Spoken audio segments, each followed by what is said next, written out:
सुबह की पहली किरण के साथ वो अपने सपनों की यात्रा पर निकल रहे थे। सूटकेस में कपड़े थे, मन में उत्साह।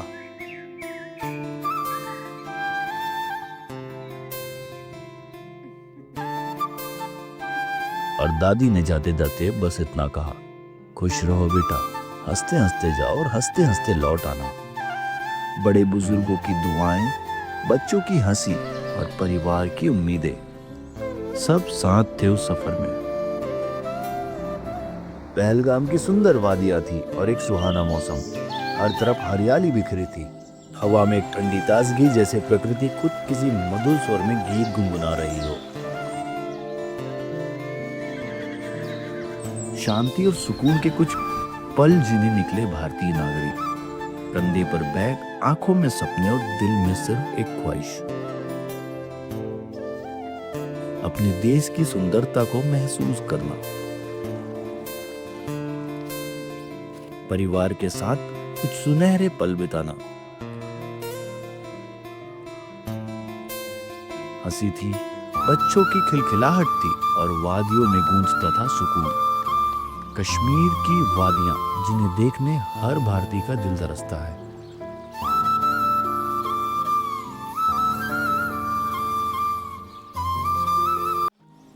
वो सिर्फ यात्रा पर नहीं निकले थे, वो कुछ यादगार लम्हों को जीने चले थे। पर उन्हें क्या पता था कि ये सफर सिर्फ घूमने का नहीं, बल्कि इतिहास में दर्ज हो जाने का सफर है। पहलगाम, कुदरत की गोद में बसा एक टुकड़ा जन्नत का, जहां हवा साज बन जाती है और हर पेड़ किसी गीत की धुन गुनगुनाते हैं। मगर उस दिन हर मुसाफिर की अपनी कहानी थी। हर चेहरे पर अब सुकून था और दिल में बस एक बात, अब कुछ दिन सिर्फ अपनों के साथ जीना है। मगर किसी को क्या पता था कि इन हंसी की तस्वीरों के पीछे किसी और की भी नजरें थी।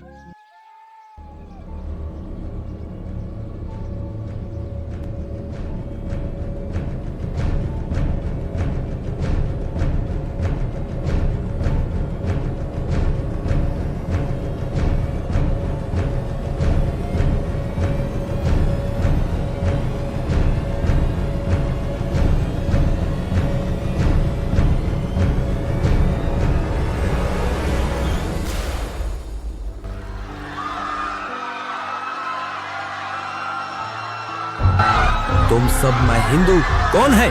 सामने आओ।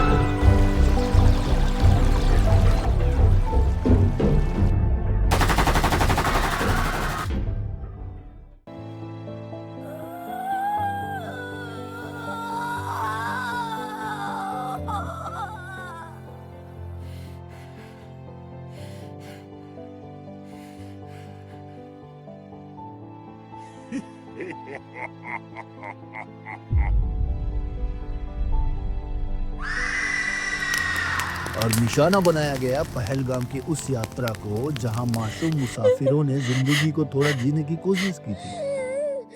किसी को भी ये अंदाजा नहीं था कि अपने देश के वादियों में घूमने निकले मुसाफिरों का ये अंजाम होगा। और फिर वो पल आया जिसने पहलगाम की वादियों को खामोश कर दिया। बारूद की गूंज चीखों की गूंज से टकराई और वहां जहां अभी कुछ देर पहले क्लिक की आवाज आ रही थी, अब वहां सिर्फ मातम था। मोदी को बोल देना। Pahalgam of 26 civilians was executed exclusively by the Pakistani terrorists. ये हमला था पूरे भारत पर, हमारी एकता पर, हमारे विश्वास पर, हमारे तिरंगे पर।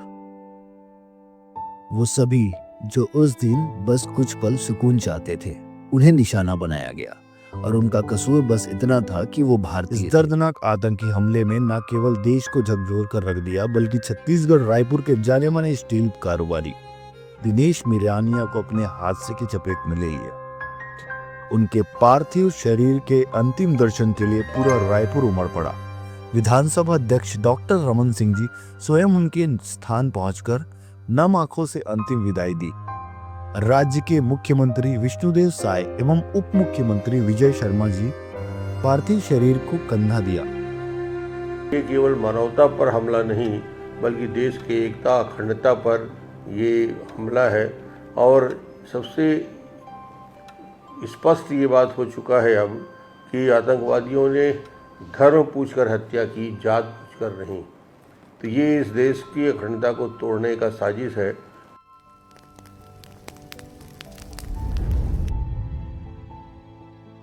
ये हमला था पूरे भारत पर, हमारी एकता पर, हमारे विश्वास पर, हमारे तिरंगे पर।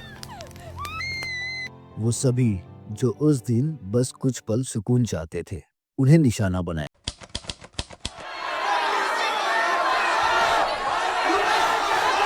लेकिन ये नया भारत है, यहाँ सिंदूर सिर्फ सौभाग्य का निशान नहीं बल्कि सम्मान और प्रतिशोध का प्रतीक भी है।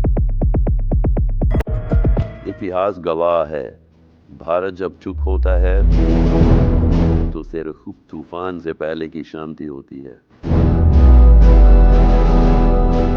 देश के दुश्मनों को अब जवाब मिलेगा और वो ऐसा जो सदियों तक याद रहेगा।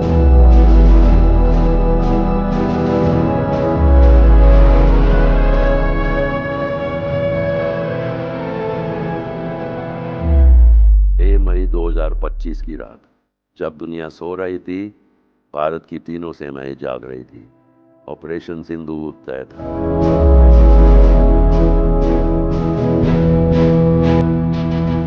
यह बदला नहीं था, यह संदेश था। अगर भारत को छेड़ा तो हर ठिकाना राख कर देंगे।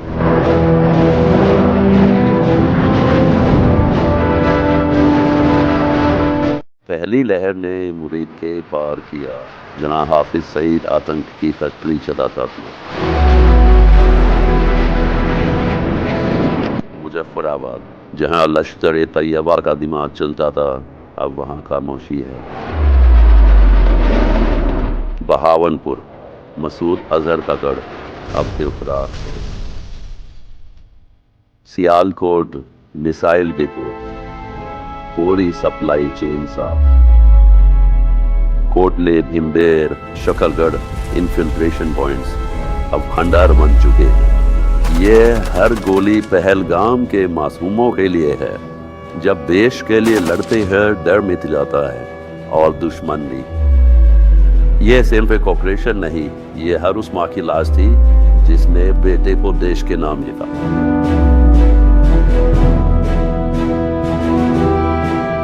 भारत अब चुप नहीं बैठता, भारत अब जवाब देता है, वो भी उसी की भाषा में। लेकिन ये नया भारत है, यहाँ सिंदूर सिर्फ सौभाग्य का निशान नहीं बल्कि सम्मान और प्रतिशोध का प्रतीक भी है। 7 मई की वो रात जब प्रधानमंत्री मोदी जी ने सेना को आदेश दिया तो वो सिर्फ हमला नहीं था, वो एक उजड़े सिंदूर का जवाब था।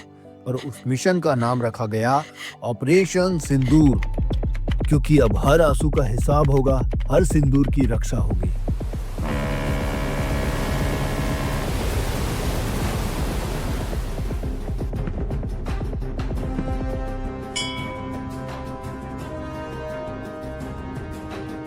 तो वो सिर्फ हमला नहीं था, वो एक उजड़े सिंदूर का जवाब था। और उस मिशन का नाम रखा गया ऑपरेशन सिंदूर, क्योंकि अब हर आंसू का हिसाब होगा, हर सिंदूर की रक्षा होगी। और भारत ने इंसानियत की मान रखते हुए एक एक आतंकी ठिकानों को लोकेट कर उन पर हमला किया और सारे निशाने अचूक जा लगे। देश के वीर सपूतों ने सीमाओं से परे जाकर आतंक के अंधेरे में ऐसी रोशनी फैलाई कि दुश्मन के ठिकाने राख हो गए।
ऑपरेशन सिंदूर सफल हुआ।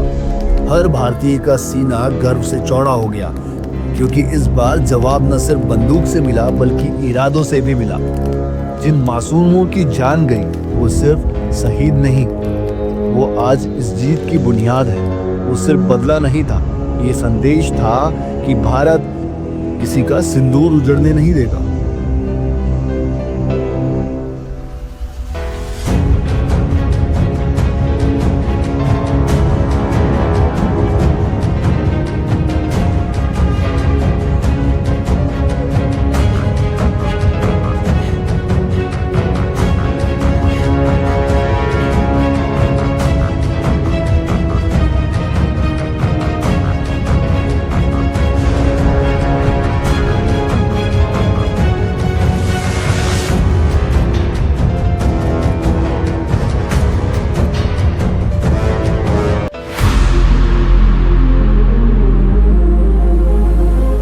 हमारी सेना का नुकसान करने की की थी तैयारी, हमने उनसे सीने पर चढ़ कर दिखा दिया कि हमारे वीरों की कैसी है तैयारी। वाह शाबाश। भारत माता की जय, भारत माता की जय, भारत माता की जय। भारत माता की जय मैदान में भी गूंजती है और मिशन में भी। जब भारत के सैनिक मां भारती की जय बोलते हैं तो दुश्मन के कलेजे कांप जाते हैं। जब हमारी फौजें न्यूक्लियर ब्लैकमेल की धमकी की हवा निकाल देती है तो आकाश से पाताल तक एक ही बात गूंजती है, भारत माता की जय।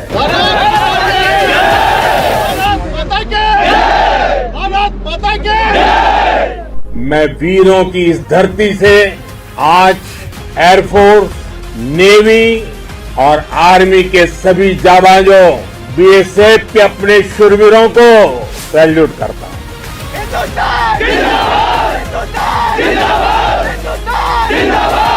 ऑपरेशन सिंदूर कोई सामान्य सैन्य अभियान नहीं है। ये भारत की नीति, नियत और निर्णायक क्षमता की त्रिवेणी है। भारत की ओर नजर उठाने का एक ही अंजाम होगा, तबाही। हम घर में घुसकर मारेंगे। ये नया भारत है। ये भारत शांति चाहता है, लेकिन अगर मानवता पर हमला होता है तो ये भारत युद्ध के मोर्चे पर दुश्मन को मिट्टी में मिलाना भी अच्छी तरह जानता है। आपके कारण सर हमारा मॉरल बहुत हाई है। चलिए, सभी साधनों का भी एक बार इस्तेमाल हो गए आपको टेक्नोलॉजी। आपको लगता था सीख तो रहे, पता नहीं कब काम आए।